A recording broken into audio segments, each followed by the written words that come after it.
hay problema. No. Bueno, buenos días. Hola, buen día. ¿Ahora mejor? Sí. Es cuestión de acercarse. Buenos días a todas y a todos. Muchísimas gracias por venir. Tengo que hacer una confesión, y a mí estas cosas me siguen costando mucho. He intentado prepararme la presentación, pero no he sido capaz, porque tendría tantas cosas que decir sobre Silvana y sobre lo que supone que hoy Silvana esté aquí, que me ha sido imposible resumir. Lo que sí quiero dejar claro y agradecer muchísimo al CPR de Mérida, a Begoña, a Fernando y a todo el personal del CPR de Mérida, porque no sé si el alcance de lo que supone que Silvana Corso haya visitado por primera vez Extremadura, gracias a ellos, son muy conscientes. Que un miércoles por la mañana esta sala esté llena para escuchar a Silvana Corso es un síntoma importante de que algo está cambiando. Ya no hay marcha atrás. Y dependerá del empuje que todos le pongamos a esto para que nuestros hijos sean reconocidos como personas de derecho, sin más. Dejando a un lado la etiqueta y siendo capaces de reconocer en ellos la humanidad que les caracteriza, que es exactamente la misma que a todos los demás. Silvana es profesora de historia, pero eso hoy lo va a dejar para por la tarde. Sí. Hoy va a hablarnos de su faceta como madre, de lo que la impulsó y lo que ha provocado en ella, de sus vivencias que han supuesto que ella trabaje de la forma que trabaja y que tenga las vivencias que tiene y que sea capaz de recorrer el mundo explicándole a todas las personas que quieren escucharla y a algunas que no quieren escucarla también, que se pueden hacer las cosas de otra manera, que es necesario hacerla de otra manera y que ya no hay marcha atrás, que hay que hacerla de otra manera. ¿Qué deciros? Yo sé que va a ser una charla emotiva porque nos va a hablar desde sus vivencias que no han sido fáciles, que la han construido como la persona que es hoy, pero también espero que todos salgamos de aquí no solo emocionados, no solo con un pañuelo en la mano porque probablemente alguna lagrimilla se nos escape, sino que seamos capaces de ver esta charla como una oportunidad de crecer como personas y como madres y como padres, como familias, como profesionales, todos los que estamos aquí. Que nos sintamos interpelados y que esto nos ayude a crecer y a cambiar ciertas miradas que parecen inamovibles, pero como bien dice Nacho Calderón, la realidad la hacemos entre todos, no hay nada inamovible. Es la responsabilidad que tenemos, es la responsabilidad que asumimos y es el camino que tenemos que atravesar. Os quiero volver a dar las gracias porque es miércoles, son las 10 de la mañana y esta sala está llena. Enhorabuena a todos y muchísimas gracias. Yo dejo con Silvana porque me aquí venía escuchando a mí, eso está claro.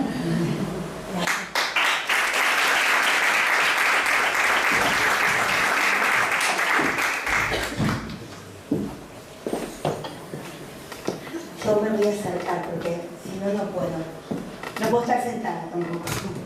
Bueno, buenos días. Nos vamos a hablar, ¿no? Buenos días. Yo vengo a corazón abierto hoy, porque habitualmente estoy últimamente, los últimos años, solo trabajando con docentes y contando la experiencia de la escuela y después estrategias, ¿no?, para el aula. Y acá vengo a hablar con ustedes de algo muy mío y por eso solo quiero que lo tomen como mi experiencia. Yo acá no vengo a decirles los padres deberían, ¿sí? Este es lo que pude hacer yo, este es mi recorrido. No es una certeza, no es una verdad, no es que si son papás, si son mamás y no hicieron este recorrido, ni son mejores ni son peores. Cada uno hace en su contexto, con su realidad, lo que puede, ¿no? Tal vez sirva pensarnos más allá, ¿no? Cuando miramos a los papás, habitualmente se nos juzga, ¿no? La sociedad nos juzga, la medicina nos juzga, los docentes no, siempre somos juzgados por otro en relación a cómo nosotros tratamos a nuestros hijos, cómo los nombramos, qué hacemos, pero hay algo que se desconoce, que es el proceso previo, ¿no?, a llegar a estas personas, que es lo más íntimo nuestro, ¿no? Esperábamos tener un hijo, este hijo tal vez no era lo que esperábamos, y a partir de ahí lo que se viene. Yo vengo a compartir eso con ustedes. lo que significó para mí el nacimiento de mi hija, ¿no? Y mis batallas, o las batallas de Catalina, y las batallas del papá de Catalina, ¿no? Y después las batallas del hermano de Catalina, como familia tuvimos que ir ganando batalla por batalla para poder sostener esta familia que no era la que habíamos soñado cuando la empezamos a construir, era otra. Entonces, Mi cuerpo te habla es lo que después terminamos descubriendo, que ante las limitaciones nuestra hija podía comunicar, pero a través del cuerpo, y cómo empezamos a leer y ver que los demás también la podían leer y entender lo que pasaba, pero ese proceso fue largo. Yo quiero arrancar diciéndoles que busqué a Catalina, y esto es muy importante. O sea, Catalina era una hija deseada, ¿no? Buscada, anhelada, formaba parte de un proyecto, y no es poco. Durante 9 meses, supongo que como todos, no lo sé, ¿no? Pero durante 9 meses proyecté una vida con Catalina, ¿no? Digamos, me la imaginé, no sabía si era nena, si era varón. Eso fue para el 99, fines del 99, principio del 2000, porque nació en abril del 2000. Nos enteramos del sexo en el momento que nació. Entonces nos imaginamos su vida, nos imaginamos su infancia, recorríamos por el barrio y mirábamos qué escuela, nos imaginamos hasta la universidad. Y todas las noches, somos creyentes, rezábamos por tener una hija, a ver si ustedes me ayudan, o un hijo. Gracias, lo dicen tímidamente. Es como si estuviera prohibido decirlo, ¿no? Porque por ahí muchos de ustedes están atravesados por algo parecido a lo mío. Entonces decir y admitir que queríamos tener un hijo sano duele. Yo tengo que ser sincera, es peor. No quería tener una hija sana, quería tener una hija normal. Y esta es mi primer miseria que vengo a compartir. Porque en mi casa no había preexistencias como para pensar, no quiero que nazca con problemas del corazón, no quiero que nazca con problemas de los riñones, no había nada de eso. Yo quería que nazca con 2 ojos, que no le sobrara nada, que no le faltara nada, que tuviera todos los dedos. Entonces en realidad yo quería tener una hija normal, o un hijo normal. Que yo lo nombrara como sano es lo que endulza, ¿no? Y me hace sentir mejor persona. En el fondo, y esto lo descubrí después, y esta es mi primer miseria, que tengo que admitirlo, que ese proceso después lo descubro. ¿Por qué? Porque no estaba atravesada en la familia tampoco por una realidad parecida a la que me venía. No tenía registro de otras personas como Catalina después. Entonces, mi realidad era el contexto y yo quería que fuera como todos nosotros. Entonces, la llegada de Catalina, el hecho de que la medicina nos anunciara las condiciones de Catalina, van a significar un antes y un después en nuestra vida. Catalina se asfixió con el cordón cuando nació, doble vuelta de cordón, cruzado en bandolera y procedencia de mano. O sea, si lo hacía bien, a lo grande mi hija. No había forma de no salir muy mal de esta situación. Nace y está 10 minutos literalmente muerta. 10 minutos de resucitación y logran reanimarla a los 10 minutos con un Apgar que le da 3 y 5. Y ya con eso podemos evaluar consecuencias. Se los digo porque aunque sean familias, si hay algo que sabemos y que nos entrenaron es esto de los resultados cuando nacen, ¿no? El Apgar es como fundamental, que tiene que dar 9 y 10, 8 y 9, 3 y 5, 10 minutos después. Y a partir de ahí, terapia intensiva. Entonces, el primer impacto al nacer es que cuando la levantan nos dicen, mamá, tu hija nació deprimida grave. Y a partir de ese momento la nena de la cervocuna deprimida grave. Catalina, ¿no? Si era mujer le iba a poner Catalina, en ese momento recibe el nombre por mi abuela. Entonces había un contenido en el nombre que la iba a definir. Y Catalina significa la que tiene fuerza. Pero en ese momento, Catalina perdió identidad. No iba a ser nombrada, sino por las condiciones en las que nació y después por las condiciones en las que iba a ir quedando, porque después iba a ser la nena con parálisis cerebral. Cada médico que iba a atravesar su vida la iba a renombrar pero siempre desde el lado de la etiqueta, ¿no? No recupero identidad. Entonces tengo acá dos cuestiones para comentarles a ustedes, ¿no? Para decirles lo que me pasó a mí con esto. Primero, deprimida grave, no sé cómo nombrarlo, ¿no? Y empiezan las posibles consecuencias. Segundo, no se nombra. Así que yo ahí entro en mi primer crisis, ¿no? Esto no es lo que me habían dicho que iba a pasar, esto no es lo que soñaba. El mismo momento del parto, el momento más sublime que tenía yo como mujer, el momento más sagrado que tiene una familia, que es parir, se convertía en una desgracia. Y relatar esto como una desgracia cuando te llega un hijo es lo que después me iba a atormentar y no me iba a dejar dormir. Como yo pensé que el nacimiento de Catalina fue una desgracia en mi vida. Esa es mi primera batalla que tengo que lidiar, ¿no? O sea, el tema de la normalidad y el tema de que como no es lo que yo pensaba, esto es una desgracia. Y acá es donde todavía yo no podía ver que estaba mi propio dolor por encima de mi hija, mis propias representaciones por encima de la hija que estaba teniendo, ¿no? Todos soñamos tener un hijo sano, normal, o muchos sueñan, no lo voy a generalizar, tener un hijo sano y normal, proyecta, y acá en este mismo momento del anuncio, el proyecto muere. Pero con el proyecto y por un tiempo moría Catalina. ¿Por qué? Porque quedó atrapada en la hija que yo quería.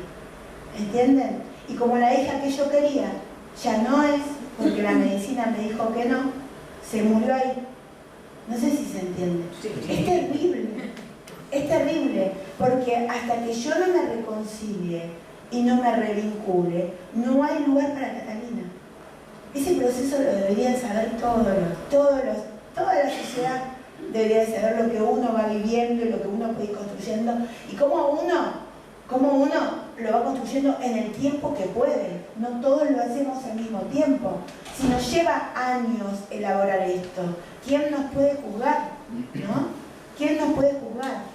Yo siempre le digo a los docentes cuando doy las charlas, les pregunto quiénes son papás y les pregunto realmente, ¿no? Acá hay familia.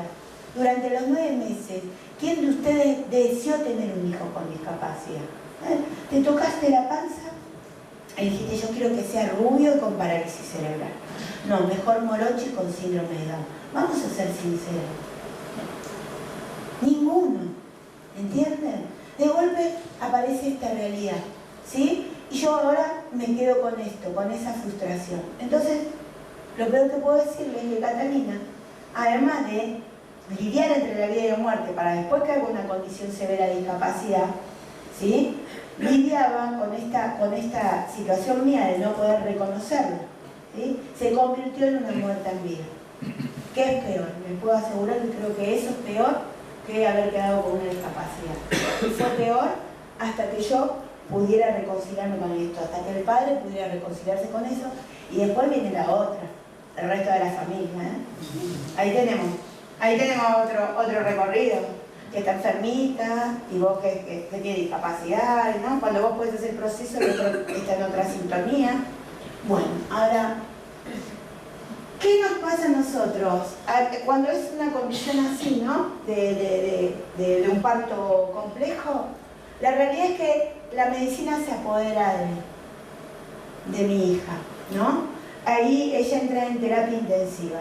Y en unos días nosotros nos convertimos en expertos lectores de imágenes, sin vínculo con Catalina. Como estaba en una situación de riesgo, los médicos nos dejaban entrar por momentos y nos hacían leer las imágenes y nos decían, está saturando mejor, peor, ¿no?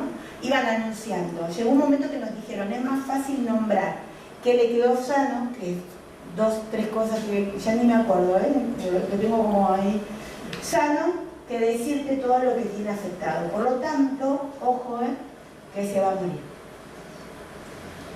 A una madre recién parida, ¿no? A un padre recién parido, que se va a morir. La realidad es que yo ya no quería ni ir a visitarla, porque no podía tolerar ni presenciar su muerte, ni que me lo anunciaran. Entonces me atrincheré en la habitación. Pero ahí por suerte siempre hay alguien que salva, ¿no? En la pareja, estén juntos, no estén juntos, si hay una segunda, si no hay un papá, un familiar, una abuela, alguien que pueda oficiar el que justamente pueda en ese momento poner como la racionalidad que a uno le falta. Y ese fue el papá. Agustín me vino a buscar a la habitación cuando le dijeron se muere, me sacó de la habitación y me llevó casi arrastrando, ¿no? Porque si ustedes lo hubieran visto era un violento, ¿no? Y me dijo, mira, si nuestra hija se va a morir, lo último que se tiene que llevar es nuestras caricias, nuestra voz. Somos nosotros los papás, no son ellos dueños de su vida. Y ahí viene la primera batalla. Ahí vamos, a entrar al aneo y empezar a pelearnos con los médicos quién es dueño de este niño, ¿no? A ver, la medicina puede hacer un montón de cosas por Catalina, pero el amor es diferente y salva vidas. Si yo seguía en esta situación, la condenaba a la muerte, ¿no? La veía muerta, yo creo que se hubiera muerto. Esa reacción del papá fue la primera batalla ganada, porque entramos y aunque estaba con plásticos y estaba con un halo que le permitía oxigenarse, cosas que hoy no se usa, el halo ya no se usa más, porque se comprobó que trae consecuencias, pero esto era el 2000, ¿sí? Nosotros levantábamos el plástico, la besábamos y le susurrábamos, hacíamos todo lo que estaba prohibido y nos echaban de neonatología. Entonces ahí nosotros le decíamos justamente que si se excitaba, si saltaba, no estábamos alterando nada, le estábamos dando amor, que es lo único que podía estar necesitando de última para irse en paz, ¿no? A partir de ahí Catalina empieza a cambiar y empieza a responder. Y ellos empiezan a entender que tal vez si dejándonos más tiempo ahí adentro podía haber resultados, hasta que me la dejan tener a UPA. Ahora yo les voy a contar, la primera vez que la tuve a UPA, estaba de costado, me la había levantado y me había sentado de costado la enfermera de este lado y acá a la puerta. Entró la jefa de enfermería y abre la puerta y la puerta se abre así, o sea, me tapa, ¿no? Abre la puerta, mira, Catalina no la ve en la camita, en la servocuna, y le dice a la enfermera, yo estaba tapada ahí, le dice, ¿ya se murió? Cuando dijo eso, yo creo que no la quería poner ahí nunca más. La mirada de la medicina, cómo nosotros nos puede condicionar, ¿eh? La medicina nos quería convencer que se iba a morir. Vuelvo a insistir, si no había una reacción, este es nuestro recorrido, ¿eh? Si no había una reacción, Catalina por ahí no estaría, ¿no? En ese momento no sobrevivía a ese parto, ¿no? Bueno, a partir de ahí la medicina también sigue actuando porque sale, ¿no? Sobrevive. Esta imagen que aparecía ahí era cuando estaba en mi panza. La pongo porque sobrevive, pero queda con una secuela de parálisis cerebral. Así que acá venía la otra historia. ¿Con qué secuelas quedaba? ¿Cómo lo anuncia la medicina? Y cómo empieza mi relación a esta bebé que yo empiezo a darme cuenta. O sea, salir del riesgo de vida relaja, pero ahí empieza la relación, ¿entienden? Primero el riesgo de vida, ya está. Ahora empezó a reaccionar, empezó a comer, ¿no? Ahora que salimos del riesgo, ¿en qué condiciones quedó? Ahí se movía, Catalina no se movió más. Parálisis cerebral severa, con espasticidad. La nena que tenía era una piedra, la nena que yo podía reconocer de mi panza no se parecía en nada. Viene otra vez otro pozo depresivo. Pasó la adrenalina, empieza la convivencia. Llevarla a casa y darme cuenta que no sé nada de ella, de querer volver al hospital porque me parecía que ahí la cuidaban mejor que lo que la podía cuidar yo, tipo dársela a las enfermeras y que se encargaran, ¿no? Hasta poder convivir con Catalina y entender que nosotros podíamos hacer mucho por ella. Bueno, ahí empieza. ¿Qué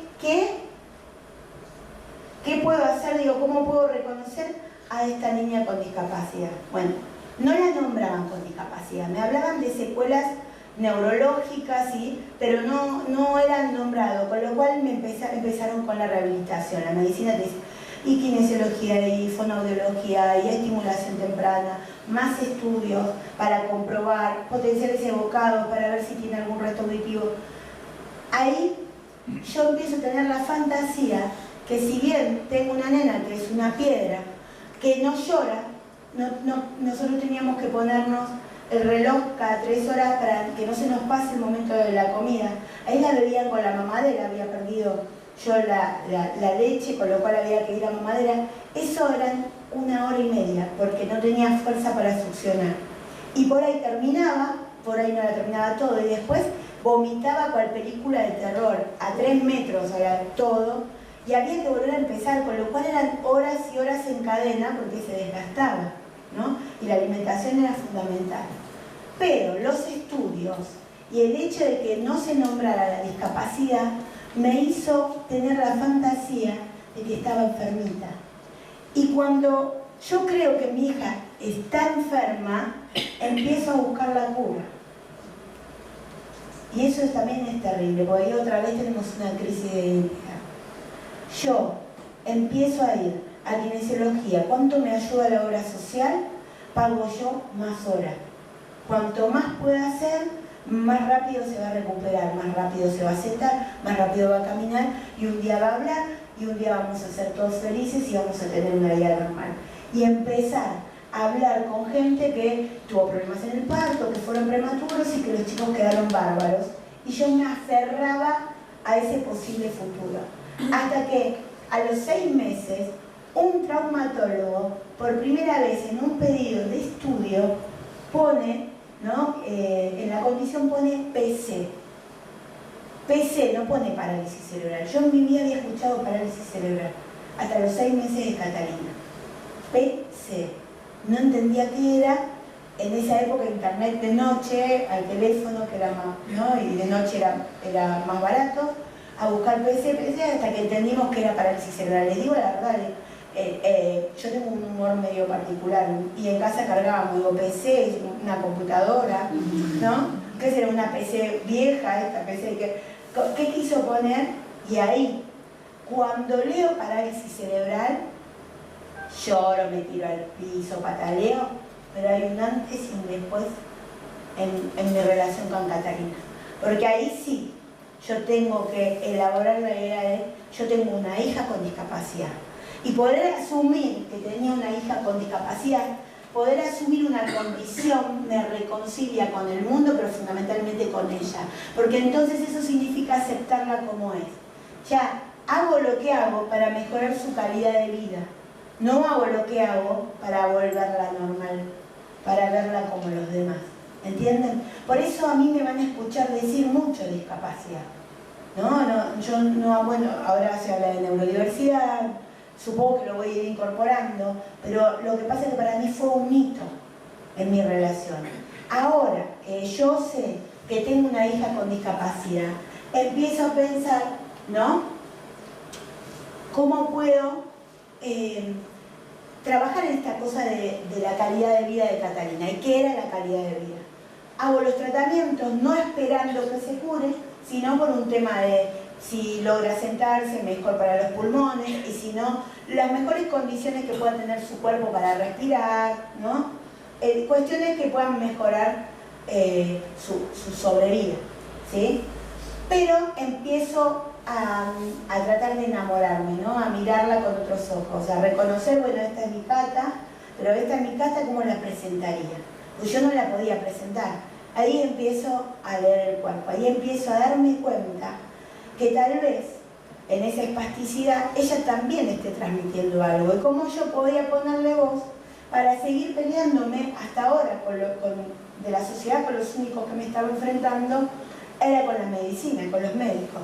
Y lamento decir esto, y no sé si hay médicos acá presentes, pero mi recorrido era más de enfrentamiento de trabajo en equipo, porque yo tenía que enfrentarme para dar lugar a Catalina. O sea, los médicos decían, no, miren, les voy a contar una anécdota, eso fue mucho más adelante, ¿no? Pero una doctora miró unas radiografías y dijo, una neuroortopedista, empezó a marcar las radiografías ¿no? ¿Vieron esas pantallas que las ponen? Con un lápiz y una regla y entonces le voy a cortar acá, de los hombros se los voy a enderezar y acá le corto la cadera porque entonces le pongo la prótesis, le limo, mira, le voy a limar acá el fémur porque está así, qué sé yo, y te la voy a dejar derechita, ¿no? Entonces, vos mirás cómo se le caían como las babas con la radiografía y yo veía a mi hija que era un esqueleto.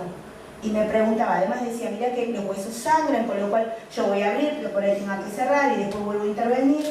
Y siendo mi hijo un esqueleto, me acuerdo que en ese momento el papá le pregunta, me tenés que firmar que después de la operación me la devolvés viva, ¿no? O sea, firmame que me la después de esta carnicería, que me la devolvés viva.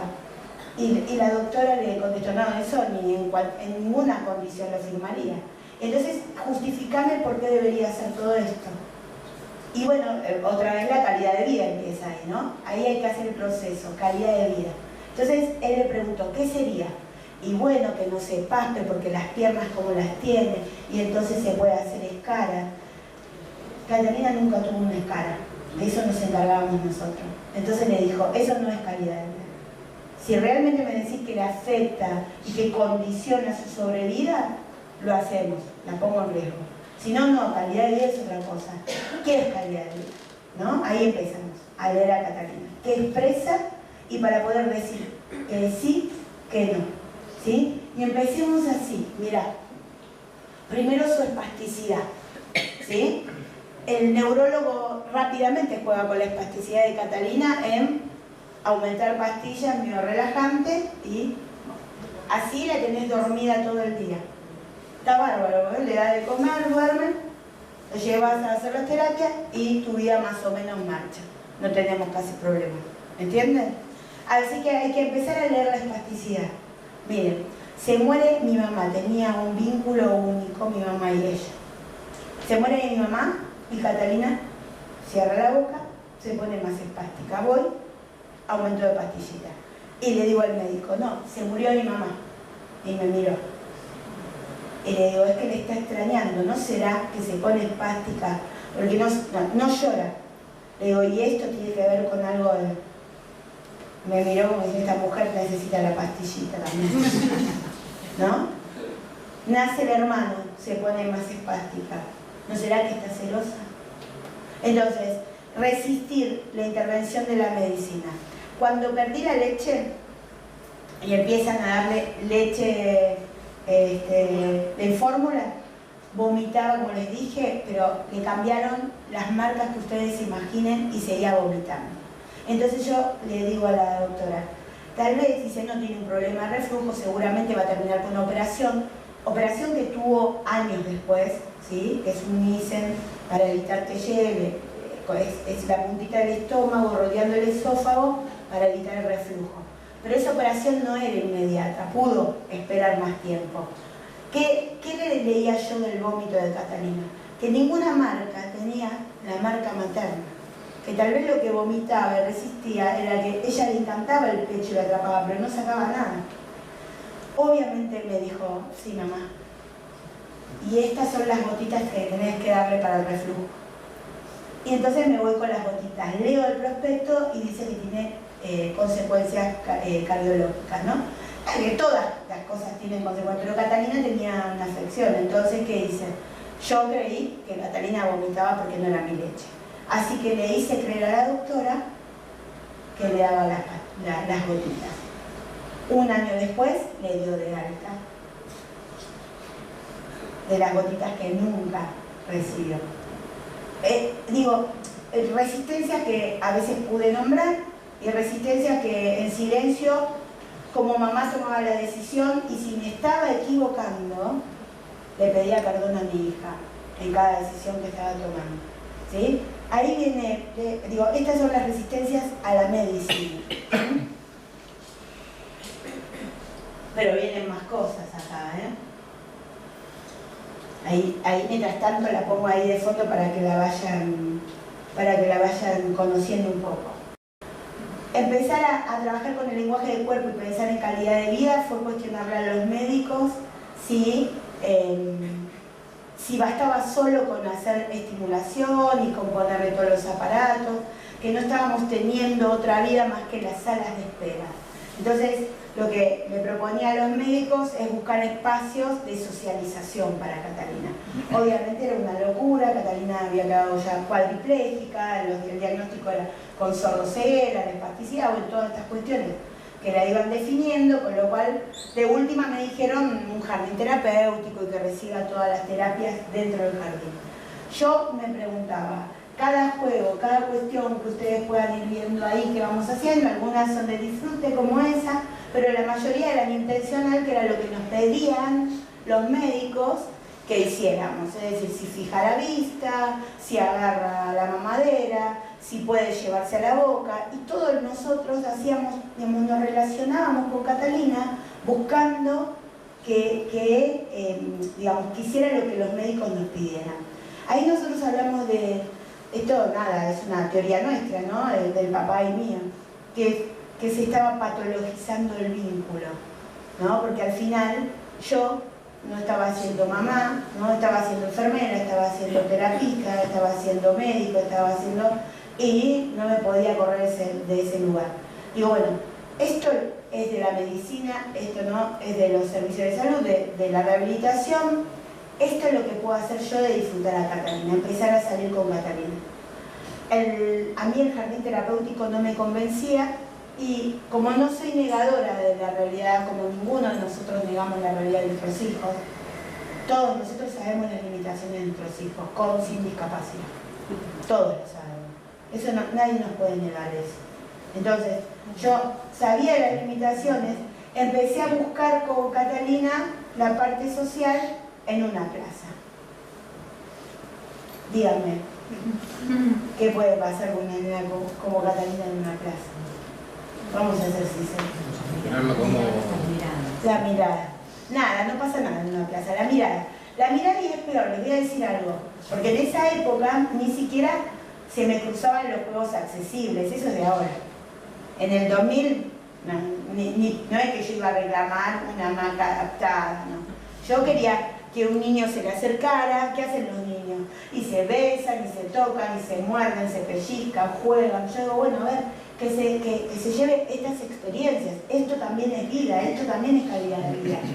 Voy y los chicos miran, pero los chicos miran y se extrañan porque no conviven. No se extrañan porque son malos. Los niños no son malos. Los niños se extrañan de aquel que no conocen porque no convivieron. Si convivieran, naturalizan. Entonces los niños que son espontáneos señalan con el dedo. ¿Qué tiene esa nena? Si vos sos la mamá de ese niño, tampoco es que no se acerque, que contagia. Eso también es subestimar a la sociedad. Que alguien pueda pensar eso, siempre gente mala hay en todos lados. Pero yo no creo que piensen eso. Vos te sentirías mal porque tu hijo está señalando a otro. Entonces, ¿qué hacen las mamás? Le bajan la mano, lo retiran, si pueden le tapan la boca para que no siga metiendo, ¿no? No digan más nada. Si puedo le tapo los ojos y retiro de escena. Y retiro de escena, pero para no poner incómoda a la mamá que está sintiendo que le señalan a su hijo, no con esto. Pero el tema es que se vacía la plaza y te das cuenta que no hay forma. ¿Qué sería lo ideal? Responder. Lo ideal sería, bueno, preguntarle a la mamá y que uno pudiera limpiar, porque los chicos te preguntan ¿por qué esto? ¿Por qué lo otro? ¿Por qué lo otro? ¿No les pasó? Sí. Que le contestás una pavada y ya se quedan tranquilos y siguen jugando. Si vos, ¿qué tiene? Y bueno, ponele que no sepa decirle que tenga discapacidad, pero que describas o que digas que está enferma de última, de entrada, de última. Entonces yo, para bajar una... Los chicos, mira, y sigue, pero no pasaba eso. Entonces ahí acepté ir a un jardín terapéutico. ¿Saben cuál es la propuesta de un jardín terapéutico? No va a aparecer acá porque son distintas escenas, ¿eh? ¿Saben cuál es la propuesta de un jardín terapéutico? Allá por lo menos. 4 niños en la misma sala, en las mismas condiciones, con 2 adultos. ¿Sí? Que además están formados en educación especial y en salud, ¿no? Hay psicomotricistas o es un terapista ocupacional. 4 niños en exactamente las mismas condiciones. Si Catalina no ve, no escucha, no nada, eran 3 niños más que no ven, no escuchan y no nada. Bueno, díganme, otra vez, vamos así. Porque digo, esto no lo puede ver el resto del mundo, solo lo puede ver uno que lo vivió. Vamos a decir, ¿qué pueden hacer 4 niños en estas condiciones juntos? Nada pueden hacer porque no tienen registro que está el otro ahí. El único registro es ese contacto. En estas condiciones es que otro te toque, ¿entienden? No así, así es terapia grupal en todo caso. Los tengo, yo me consuelo que están ahí. Miren, la escena más dramática de ese jardín. Nos escriben que teníamos, allá el día de la primavera es el día del estudiante en Argentina. Entonces, nos escriben que iban a festejar, ese día se festeja, y llevemos un gorro para festejar, ¿no?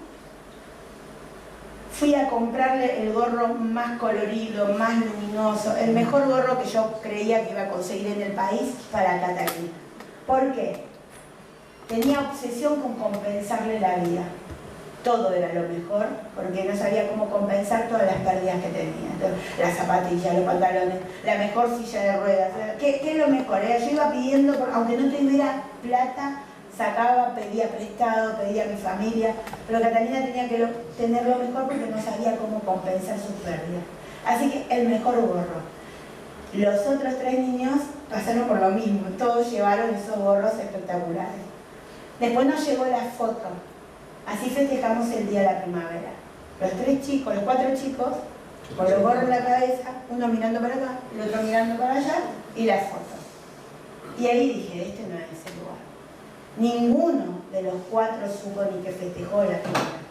Hay 2 cuestiones, una de la escuela y otra de la familia. La escuela no tenía que haber dicho primero, hagan un gorro con su hija, que se enchastre, que sea una porquería el gorro, no importa porque esto es humano, y que lo hagan en familia, ¿no? Que la ayudemos a hacer. Y en todo caso, ir a participar ahí en la escuela, o ver cómo ahí terminaban de decorarlo y que uno decora al otro, aunque no lo estén viendo, que pongan su manito, que sientan una textura, ¿no? Que haya ahí aromas que me digan en la primavera. Ahora, ponerle 4 gorros, sacar una foto y hacemos un como si de la escuela, es lo que me indicó que no es el lugar que estaba buscando para que Catalina se llevara esas vivencias, ¿sí? Y ya estaba resignada. 2002, esa época, ¿a dónde la iba a llevar? Hoy una escuela no le abriría las puertas a Catalina, en el 2002, olvidate.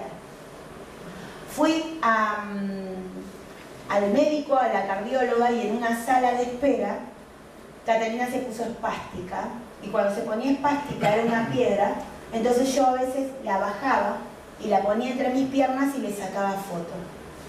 Eso después, cuando las miraba, digo, todavía yo igual quería imaginarme la sana. Sacaba fotos porque era lo más parecido a imaginarla cómo estaría, si estaría bien, ¿no? Todavía ven que estaba evolucionando y sin embargo algo me volvía a lo que faltaba, pero que me faltaba a mí. Y eso hay que poder reconocer, que eso te falta a vos como mamá, ¿no? No le está faltando al otro, me está faltando a mí. Uno pone, no sé, porque ella no camina, pero así nació, ¿eh? Si así nació, con esta vida viven ellos. No hay un registro de que podían tener otra vida. Es lo que yo deseaba. La puse en el piso y una nena se le acercó, la miraba y se alejaba y le fue a hablar a la mamá. Y le dice, yo quiero jugar con esa nena. Yo digo, bueno, ahora como en la plaza se levanta y se va. Pero como era la sala de cardiología, después son 2 meses más para tener un turno, la mamá se quedó. Así, con mucha resignación le dije, bueno, jugá, tipo, si podés, jugá. Y la nena la miró y le dijo, no puedo, ¿no ves qué estás pensando?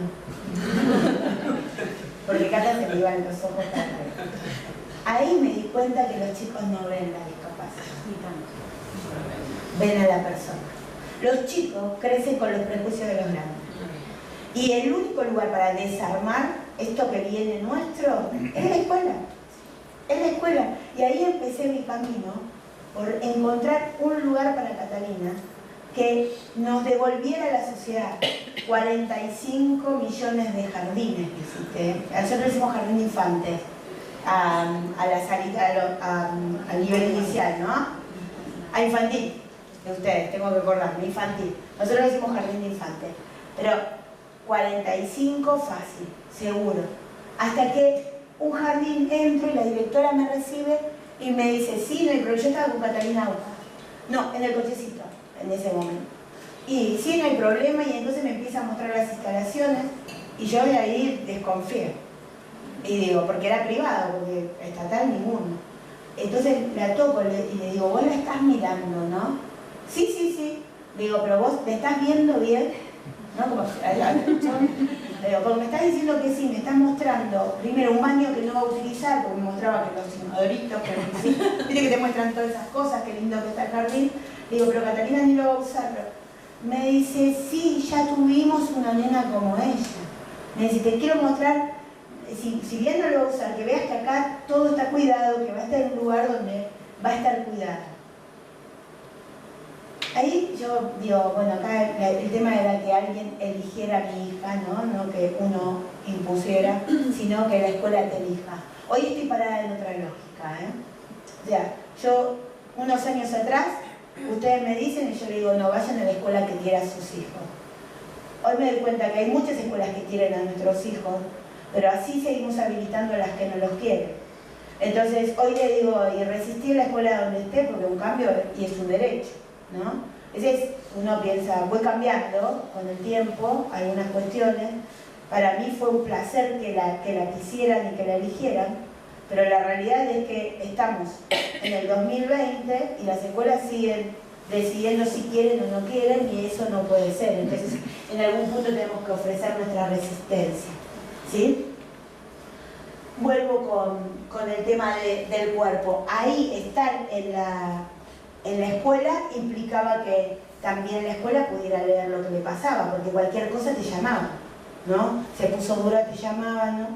Entonces digo, bueno, puede ser que sea yo sola la que lo está leyendo, o sea, tal vez soy yo que tengo la fantasía de que Catalina está comunicando esto, pero en realidad soy yo que estoy mirando con ojos de madre y con el amor que le tengo. Bueno, hasta que un día la directora de la escuela me dijo que Catalina había tenido una pelea con sus amiguitos, pero que lo habían podido solucionar de a tres. Y yo ahí dije, acá ya estamos todos locos, esta mujer está completamente loca, ¿no? ¿Qué pasó? Los chicos leen el papel. Catalina se estiró, se estiró, espástica, se estiró, un chiquito iba pasando y justo Casa se le atraviesa. La empuja, gira en el coche, gira en la silla. Y entonces se cruza. Catalina no tenía un carácter así sencillo, era bastante... Y se enroscó todo así se enojó. Y cuando ella se enojaba, le cerraba, ¿no? Como que bajaba la persiana. Entonces el nene le empezó a pedir disculpas, con naturalidad. Pero Catalina estaba toda enroscada. Pasa otro compañerito, los ve la escena y le dice, no es así. Vos tenés que agarrarle las manitos, tocarlas despacito que afloja, le empezás a aplaudir y sonreír. Hizo así y Catalina descontracturó completamente. Entonces eso me dio la certeza de que no tengo que estar yo leyéndola para otros, sino que en la convivencia otros pueden empezar a leer a nuestros hijos. A veces la patología es la única forma de comunicación que tienen nuestros hijos. Lo que pasa es que estamos atravesados por la mirada de la medicina. Tal patología, tales reacciones. Y tiene TEA, y entonces giran, entonces aletean o aplauden, y entonces tienen esta, ya está. Y si lo hace diferente es porque está alterado, porque siempre se lee desde la condición. Pero si yo no tengo otra forma de manifestar lo que me pasa, es esa misma condición la que aumenta para decirte algo. Aumenta la espasticidad, aumenta las babas. ¿Por qué? Porque cuando se concentra en una cosa, Catalina pierde el control de la otra. Entonces, vos podías saber si quería que la cambie, ¿no? Digo, había cosas así. Cuando llegaba el papá, ella tenía locura por su papá, llegaba el papá, saludaba primero al hermano y Catalina bajaba la persiana. Pero quiero decirles algo, era sorda. Y yo ahora se las voy a mostrar. A ver, porque esto es lo que dice la medicina. Espera que voy para que la puedas justamente hablar del cuerpo. Quiero mostrarte esta escena.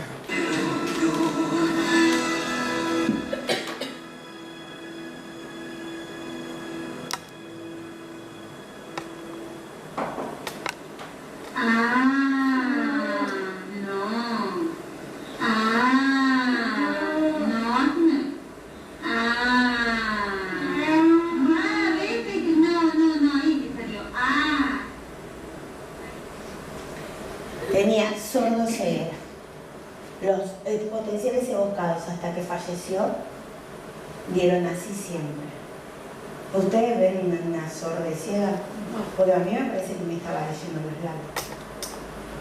Entonces cuando llegaba el papá y le decía, hola Tomás, ahora había cosas que teníamos que aprender. Pero yo le decía al papá, Tomás corre, vos abrazalo y decía hola Catalina. Total ella no lo ve, ponele. Y ahí se solucionaban las cosas. Digo, un diálogo que va más allá de lo que dice la medicina. Hay cosas que explican la ciencia que el corazón lo puede dar vuelta. Entonces, esa pelea y el estar en la escuela nos permitió a nosotros reinsertarnos en sociedad, ¿sí? A Catalina la nombró la escuela, ¿sí? Le devolvió su condición de persona. Y a nosotros como papá nos devolvió a la sociedad. Porque a partir del momento que ella entra al jardín, es nombrada, ¿no? Cata. Cata, quiero decirles, le decían las enfermeras. En mi familia, Catalina era mi abuela y Catalina era una prima también. En mi familia, amorosamente se dice Cati. Yo le hubiera dicho Cati, pero como las enfermeras fueron las primeras que tuvieron contacto con Catalina cuando nació, le decían Cata, quedó Cata así, porque digo, bueno, esto es lo que escuchó de entrada hasta que yo me pude conectar y eso se lo mantuvo, ¿no? Bueno, ella les conté la anécdota del jardín, les conté la anécdota de la mamadera y les conté la anécdota del hermano en relación al cuerpo. Yo lo que quiero decirles acá como para cerrar y abrir un poco el intercambio, si nosotros como papá podemos enseñar algo. Y yo creo que nosotros podemos enseñar mucho. Hay otra cuestión, es que los chicos también tienen que mostrar quiénes son, ¿no? Yo puedo ofrecer la voz ante esta limitación, pero tiene voz propia, ella después se podía abrir camino, ¿sí? Se pueden abrir camino. Porque hay algo que también aprendí, es que hubo un momento donde también me adueñé de ese cuerpo para tomar la voz, ¿no? Yo digo que muchas veces están como habitados por muchas personas, estos cuerpos. El cuerpo de la persona con discapacidad lo habitan tantos otros, el médico, el kinesiólogo, ¿no? Todos se apropian y dicen y intervienen y nosotros terminamos haciendo lo mismo. Nosotros decimos a deshabitar ese cuerpo para que dar lugar a Catalina y ese proceso también lo tuve que hacer, pero tenemos mucho para enseñarles a la sociedad, mucho para cuando entran a la escuela darles herramientas a los docentes sobre esto, algo tan sencillo que es cómo comunica y después vos verás cómo eso lo utilizarás en la escuela, ¿no? Pero sí esta cuestión que, antes espera porque había un video ahí, no arrancó, ¿no? ¿O arrancó? ¿No? Es que le tengo que dar. Porque era de cierre. La vida que se llevó.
maravilloso.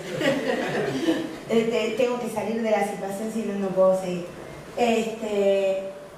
Lo que yo puedo transmitir a los profesionales es que uno no puede olvidarse que trabaja con seres humanos, así que eso tiene que estar atravesado por el amor al otro, ¿no? Y si uno hace las cosas con amor, puede transformar la vida de todos. A los padres, no olvidarse que somos padres y que tenemos que disfrutar a nuestros hijos, no podemos padecer a nuestros hijos. Dar estas batallas, ¿no? Como las fuimos dando, como se puede.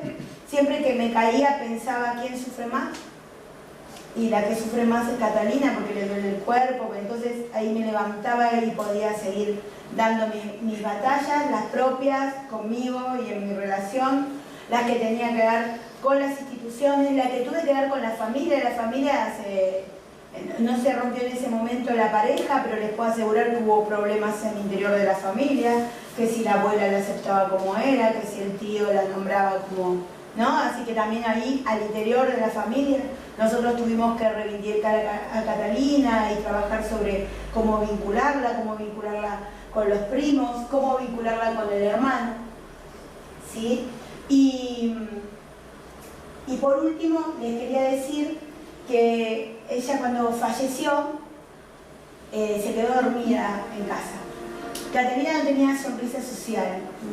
Miren ahí, tranquilos, Les puedo asegurar que millones de veces me asomé a la cuna y después a la cama, esperando que cuando despertara me mirara y sonriera, pero como había ahí algo que no tenía esa sonrisa y solo sonreía así, nosotros le aplaudíamos o le tocábamos la mano. Esa mañana cuando la fui a despertar ya no estaba, pero se murió con una sonrisa. Y ese fue el mejor regalo que me dejó. Y en realidad lo que me quiso decir es que valió la pena. ¿Me entienden? Se llevó todo lo que se podía llevar un niño a esa edad. Lo que yo tengo que garantizar como papá es que se lleven y que tengan hasta mientras uno viva, ¿no? Todas las experiencias que le corresponden, que tienen derecho a tener el tiempo que estemos y el tiempo que estén ellos, ¿sí? Pero siempre pensando realmente cuando hablamos de calidad de vida, ¿de qué estamos hablando? De funcionar como familia, de tener estas experiencias, de tener los viajes, de tener las fiestas, igual que el resto de los niños a esa edad. Se llevó todo y un poquito más. Y nos dejó esta, ¿no? La lucha que tenemos hoy, que seguimos haciendo yo, en homenaje a ella. Y bueno, simplemente fui testigo de esta historia y la quería compartir con ustedes.